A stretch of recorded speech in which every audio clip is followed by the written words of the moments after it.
G'day cocktail lovers. I recently had my friend David Blumenstein in here in the bar, bringing in some treasured mementos from the 1970s. He inherited his grandfather's alcohol collection.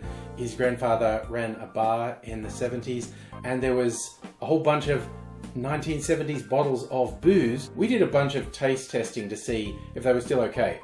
I'll go on the record, most of them were ordinary. But I was wondering, can I make a good cocktail with these bottles from the 1970s? So I thought I'd go the whole way and try my current obsession, a chocolate Sazerac, because I had the appropriate ingredients from these 70s bottles. I'm going to do a split-base Sazerac with both whiskey and brandy. For the whiskey part, there's this ancient age Kentucky bourbon. This was actually open, which means it's been open for decades, possibly 4, maybe 5 decades.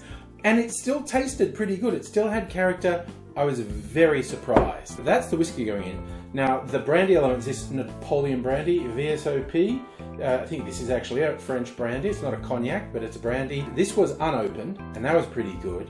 And another unopened one that turned out to be pretty good was this, Sabra, called the Liqueur of Israel.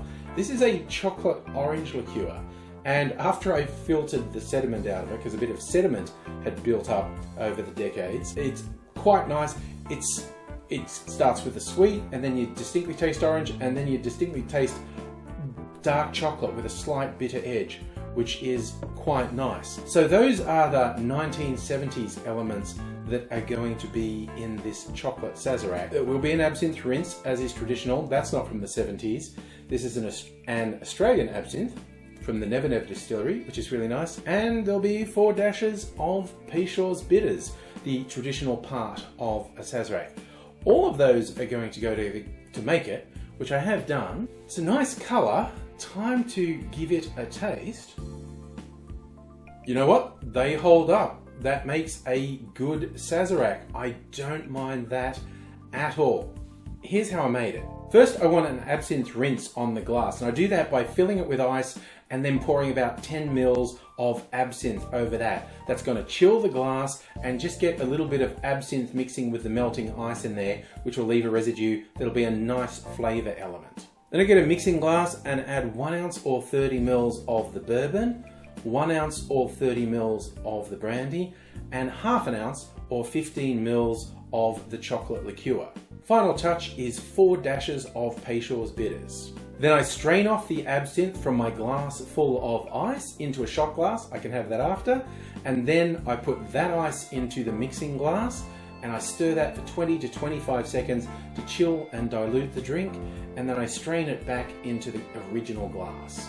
All of which gives us a simple, elegant chocolate Sazerac. Honestly, if I give it another taste,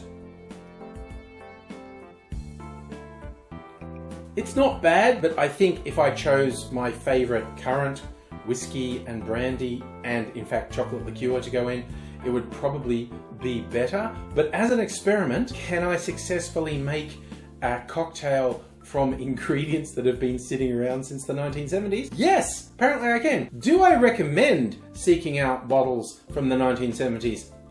Honestly, no. I think a lot of the stuff that was on the market in the 70s, not all of it, but a lot of it simply isn't as good quality as what's released today. And I'm not even talking in terms of, oh, when it gets old, it can lose flavor. I literally mean I don't think the product was as good in a lot of cases. I thought that particularly with the Scotch whiskies I tried, but hell, you know, if you find a hidden stash somewhere, anything could happen. It's always worth an experiment. This one's paid off fairly well. I don't regret it at all. I hope you don't regret coming around and you want to come back sometime soon, because I'd love to see you back here. Until I do see you again, I will say cheers.